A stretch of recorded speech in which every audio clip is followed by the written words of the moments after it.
BBC World News Today, reporting from Washington, I'm Jane O'Brien. The headlines.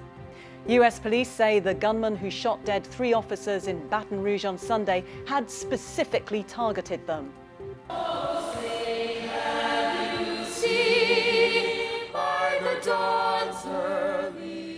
Republicans opened their Cleveland convention to nominate Donald Trump for president. Security issues will dominate the opening night.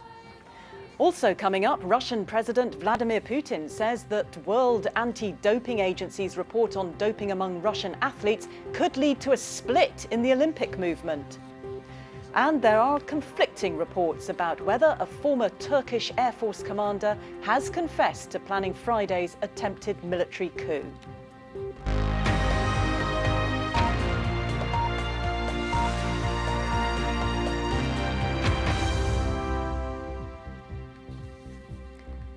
Authorities in Baton Rouge, Louisiana, here in the United States, say that a former Marine set out to specifically target members of law enforcement ahead of Sunday's shooting.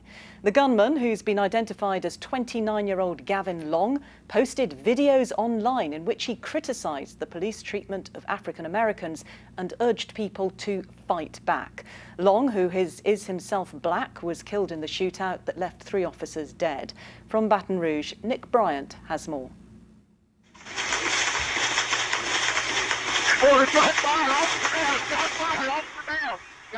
The volley of gunfire as police were lured into an ambush after responding to a call that a man dressed all in black was brandishing a rifle. Shots fired, officer down behind the building and hit the ground.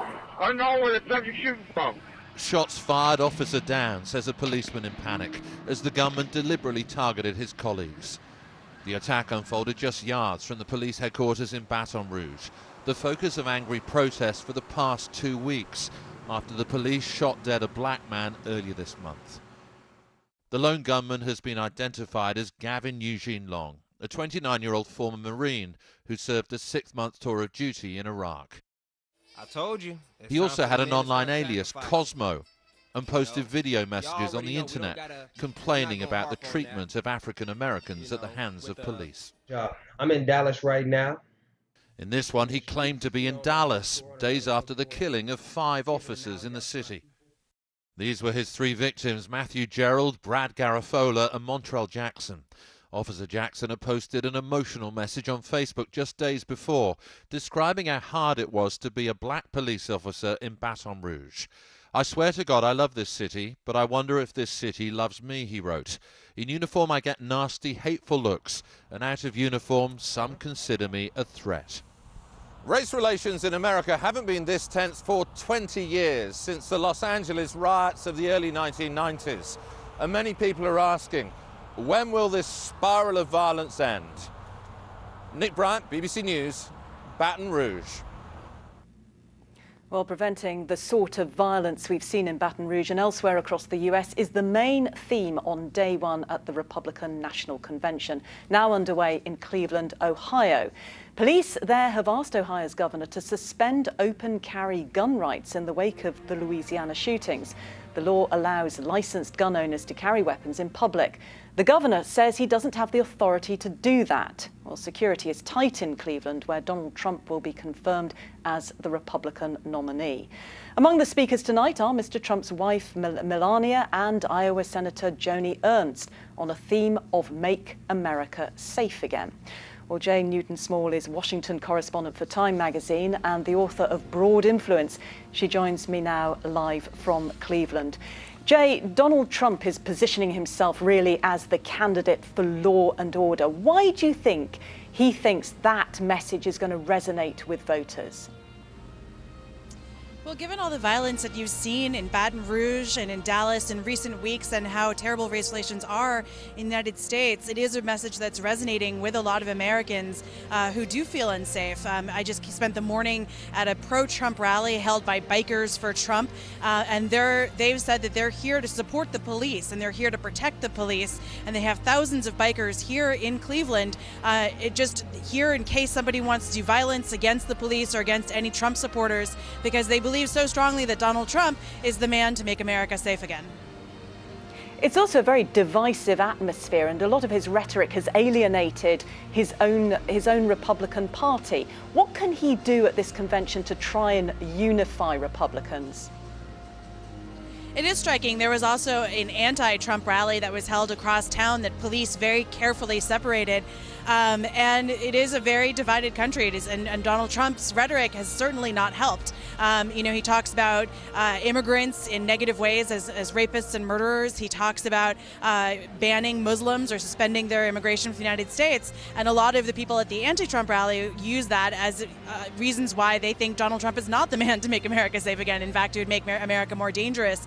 And so what a lot of Republicans here are hoping to hear from Donald Trump is some sort of bridging of that rhetoric, maybe not hedging it, maybe not dialing it back because that's not really his style, but in a way reaching out to all Americans so that the Republican Party can be perceived at least as more inclusive. Now, of course, all eyes are going to be on Melania Trump, who is not really used to taking the spotlight, but she's going to be on stage later. What can we expect from her? Well, she's there to sort of soften Donald Trump's image, to talk about how, she's obviously his wife, how he empowers women. He empowered her business. She has a small business related to fashion in the fashion industry as a former model, how she empowers his daughter to run his companies. And so she's there to present a face specifically to women and female voters, where Donald Trump has really struggled to make connections to show that he does empower and support and very much would appoint lots of women into his government. And what about Mike Pence, his new running mate? That's been quite a controversial decision for him to appoint, to nominate him on the ticket. Are we expecting to hear much from him? Not till later in the week. Traditionally, the vice president speaks on night 3 of the convention, so we'll probably hear from him on Wednesday night. But actually, most establishment Republicans are very pleased with Mike Pence as the choice. It's a much more mainstream choice than they had thought Donald Trump would make. They were afraid that he might choose, as former House Speaker Newt Gingrich put it, 2 pirates to be on the ticket, himself and another pirate. And certainly, Mike Pence is not a pirate. He's very conservative. Certainly, he helps Donald Trump with his conservative bona fides. But he doesn't do him a lot of good with a lot of the areas where he struggled with minorities, for example. He's a white man from Indiana.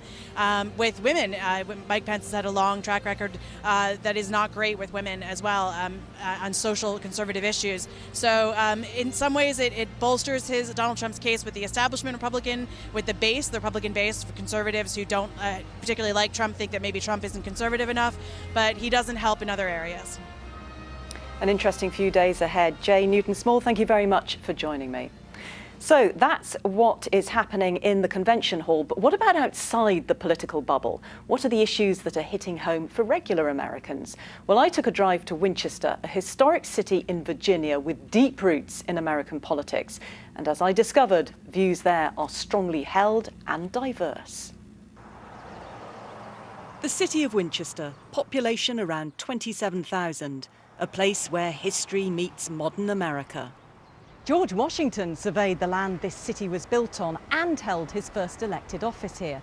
During the Civil War, because of its strategic position, it changed hands around 70 times. And more recently, while remaining deeply conservative, voters in Winchester helped put Barack Obama in the White House twice.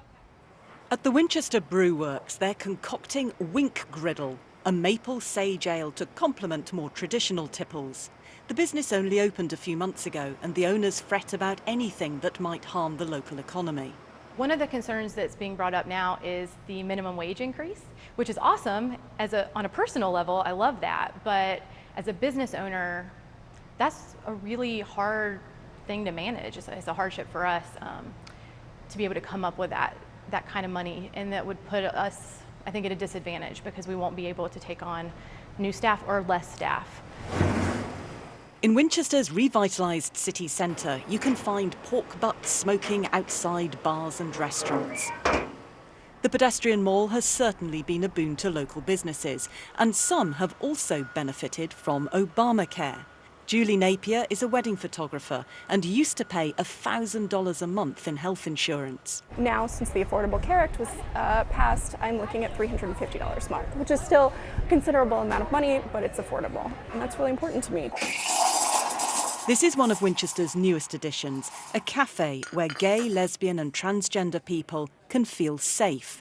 LGBT issues have become hot-button topics on the campaign trail after the mass shooting at a gay nightclub in Orlando and a raft of state legislation that has widened social divides. We don't in this state have LGBT people as a protected class, so you can be married because we have marriage equality. You can be married on Saturday and fired on Monday for being openly gay.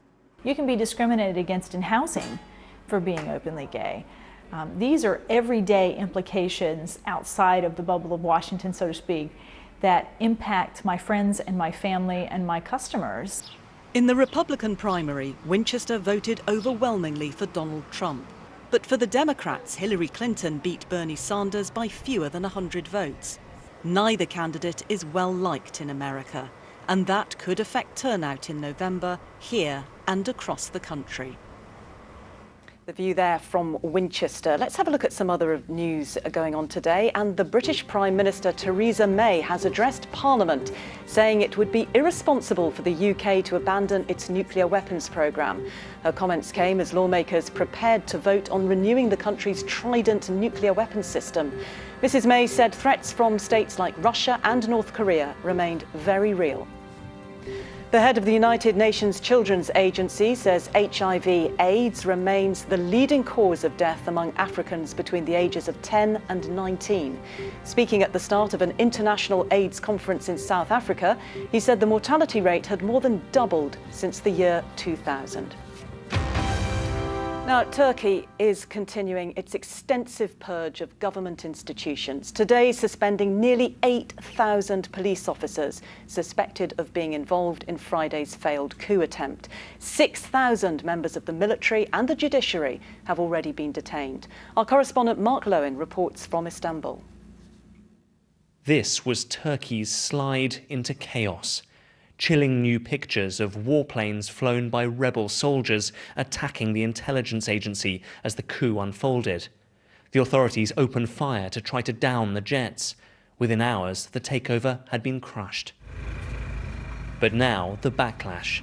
Thousands of officials have been rounded up, accused of plotting a coup the government says was led by an exiled Islamic cleric.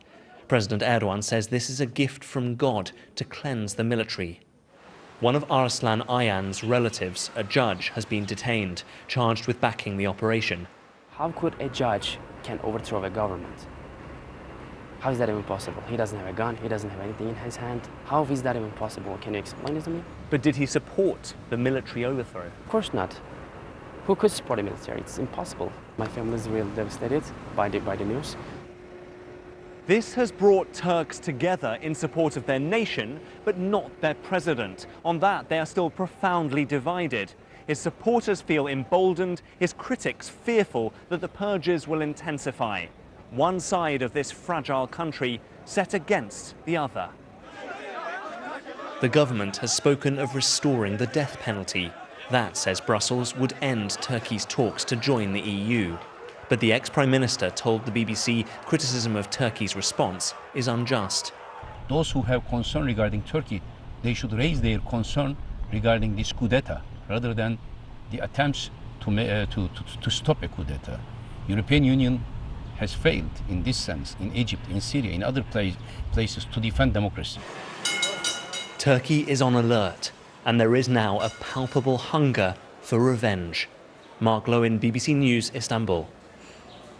Well, for the latest, we can cross now to Yalda Hakim, who is in Istanbul. Yalda, the situation is moving all the time there. What's actually happening at the moment? Well, at the moment, Jane, I'm in Taksim Square. Taksim Square really is the heart of Istanbul. All day today, it's been unusually quiet. Usually there are thousands of tourists here, people passing through this very busy thoroughfare. There were hardly any people here, and then just as night started to fall, the protesters, thousands of them, began to emerge. You're probably hearing the music there just behind me. They're singing patriotic songs. There's a feeling of jubilation here, as though democracy has prevailed. But there's also a feeling of a vengeful atmosphere. As Mark was saying there in his piece, people want revenge. They're calling for the death penalty to return so that they can punish these people who are behind the coup. We're not yet still clear as to what the motives were behind this coup, why it took place, many unanswered questions. But one name which has emerged today is Akin Öztürk. Akin Öztürk was an ex-Air Force chief. He's a 4-star general who retired last year, very popular among military circles, but not necessarily known among the ordinary Turks. Now, state-run media are saying that he's confessed to being the key plotter behind this actual coup, but other media are saying that he was simply one of the people who, weren't necessarily the key person behind it, but that he just contributed to it. So it's still unclear as to what his role was. Still a lot of uncertainty here in Turkey, but this country does remain very tense and very divided.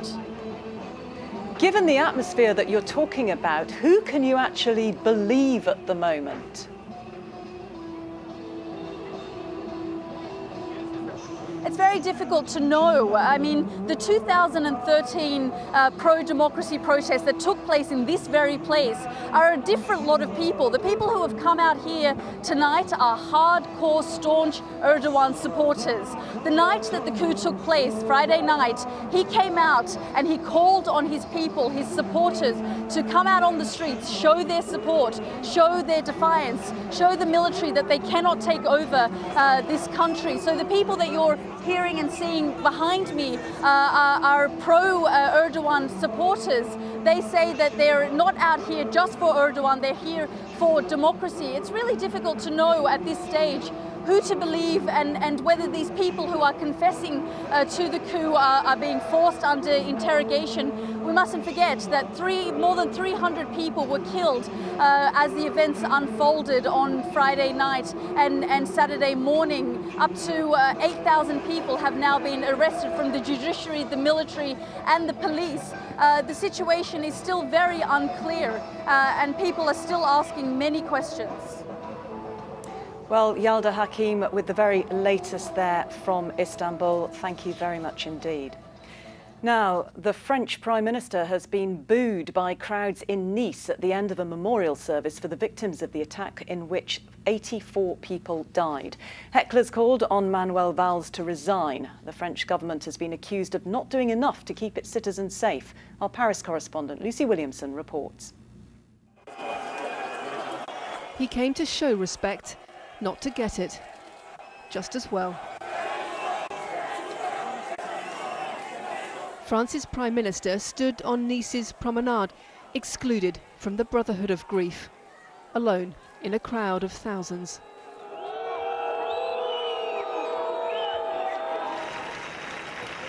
But just listen to the response the emergency services get. When his turn came, Mr. Valls bore the jeers, laying his wreath to the chants of resign. Mehdi and Bilal lost their sister on Thursday night.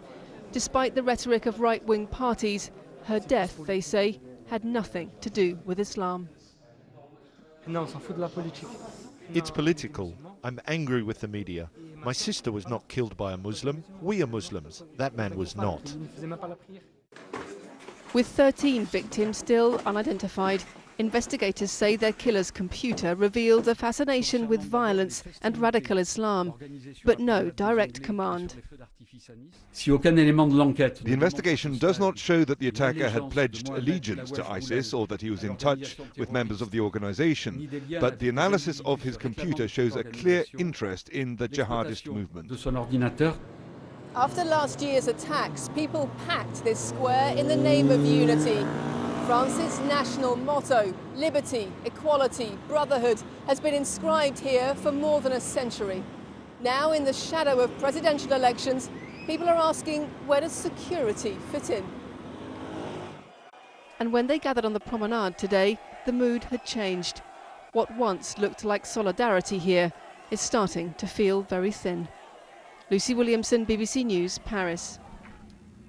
The president of the International Olympic Committee has delivered a scathing response to an independent report that finds official Russian involvement in a doping scandal that's shocked the world of sport. There's growing pressure for the current ban on Russian track and field athletes at the Rio Olympics to be extended to the entire team. The report was led by Canadian law professor and sports lawyer Dr. Richard McLaren. Our commission of investigation uncovered the following. First, the Moscow laboratory operated for the protection of doped Russian athletes within a state-directed, fail-safe system. The Russian Ministry of Sport directed, controlled, and oversaw the manipulation of athletes' analytical results or sample swapping. Well, Russia has described the findings on Sochi 2014 doping as an instrument of geopolitical pressure. President Putin issued a statement published on the Kremlin website criticising the report by the World Anti-Doping Agency. Our sports editor Dan Rohn has the details. President Putin has made a statement. There will be officials suspended from the Russian ministry, we hear. But having said that, he also says that this report today was based on the testimony of one man. So clearly you can see the battle lines being drawn here. WADA, the World Anti-Doping Agency, crucially has said that it will recommend to the IOC that they consider a full ban of all Russia's athletes, the entire team, not just the track and field athletes who are already banned. They were banned last year as a result of a report into state-sponsored doping. Well, it was the New York Times that broke the story that confirmed state-sponsored doping in Russia. Rebecca Ruiz secured an exclusive interview with the man responsible, Grigory Rodchenkov, who ran the laboratory that handled testing for thousands of Russian athletes. He admitted developing a cocktail of banned substances and providing it to dozens of Russian athletes. Well, Rebecca Ruiz joins us now from Toronto. Rebecca, why did he decide to speak to you? It's a good question. He fled Russia in November, just after the first report that Dan had referenced published that accused Russia of widespread state-sponsored doping focused on track and field, focused on athletics. And Dr. Rodchenkov said he feared for his life. He fled to Los Angeles, and he said he felt better protected after his account had been made public. So he wanted to talk. And certainly he had been named in the initial report last November as a person who would be in a position to have a lot of knowledge that the investigators last fall had not uncovered. They knew they had not uncovered a lot of information and knew that it rested with him. So how far does this scandal go? Dr. Rodchenkov has alleged that it extends across the spectrum of sport, and Mr. McLaren today, he and his team of investigators who worked on what they did call an incredibly tight timetable of 57 days, nonetheless, they said they have the utmost confidence in their findings. They confirmed that this touched every sport for which doping samples were tested in the Moscow laboratory. So those sports certainly extend to both, they include Winter Olympic sports, Summer Olympic sports, of course, track and field, of course, athletics, as we already know, winter sports like bobsled and skeleton, other sports, the whole range is what has been amazing stuff. said. Well, Rebecca Ruiz in Toronto, thank you very much for joining Glad us. to be with you. Thank you. Now, a bit of English maritime history has been dredged from the depths and will soon be on display in its original glory. King Henry VIII's flagship, the Mary Rose, will finally be unveiled to the public after 3 decades of restoration work. Duncan Kennedy reports. It takes just a few seconds to fully reveal 5 centuries of history. Now the pipes, the spray and the barriers have gone. This is the Mary Rose like you'd never seen her before. No clutter, just clarity. There is the wreck of the Mary Rose. It has come to the surface. It was 34 years ago her ancient timbers first appeared above the Solent. But she's always been obscured, first by a giant cradle, then by water and chemical sprays, and finally by glass and black pipes. This is the bow at this end. Now, 471 years on, you can see her as clearly as Henry VIII did the day she sank. You really feel like you're treading on board the ship because the ship is so close to you, and you can really get a sense of what it felt like to be one of those 500 sailors and soldiers squashed onto this ship, and what life really must have been like. Without the glass and pipework, you could almost be on deck with those sailors and soldiers. We were also given access behind the ship. This side has never been seen on television before. The hull here is almost pristine, thanks to the white preserving chemicals. Is that it for the Mary Rose now, in terms of preservation and getting it to this state? The main bulk of the conservation is now done. There are compounds we know that are in the wood that can be problematic. We will always need to maintain the conditions around the ship, and we will need to look how our conservation treatments last over time. Until today, we've had to rely on paintings to see her clearly. Now, in all her splintered, salvaged, Spartan state, this Tudor masterpiece is ready. Duncan Kennedy bringing the programme to a close. Thank you for watching.